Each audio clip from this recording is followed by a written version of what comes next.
ساوانا کی حسین وادیاں اور قدرت کے دلکش مناظر۔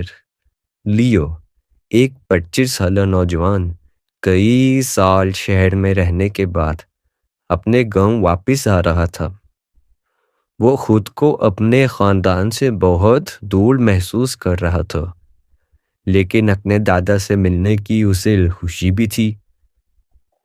گاؤں پہنچ کر لیو نے اپنے دادا کو دیکھا۔ وہ ایک ننھے سے شیر کا خیال رکھ رہے تھے۔ لیو نے اپنے دادا سے پوچھا، دادا، یہ شیر کہاں سے آیا؟ دادا نے جواب دیا، بیٹا، یہ یتیم ہو گیا ہے۔ اس کے ماں باپ کو شکاریوں نے مار دیا تھا۔ اب یہ بیچارہ اکیلا ہو گیا ہے اور اب سے یہ ہماری ذمہ داری ہے۔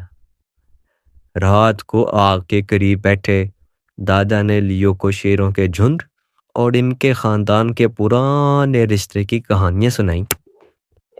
دادا نے کہا، بیٹا، یہ زمین ہماری وراثت ہے اور ان شیروں کے ساتھ ہمارا گہرا تعلق ہے۔ ہمیں ان کی حفاظت کرنی ہے۔ لیو نے ننھے سے شیر کے ساتھ وقت گزارنا شروع کیا۔ وہ اسے کھلانے، پلانے اور کھیلنے میں مدد کرتا۔ آہستہ آہستہ لیو کو اپنے خاندان کی اہمیت اور اپنی زمین سے محبت کا احساس ہونے لگا۔ ایک دن لیو اور دادا نے دیکھا کہ کچھ شکاری شیروں کے جھنڈ کے قریب آ رہے ہیں۔ دادا نے کہا، بیٹا، یہ وقت ہے کہ تم اپنی بہادری دکھاؤ۔ لیو نے ہمت جمع کی، شکاریوں کا سامنا کیا اور انہیں بھگا دیا۔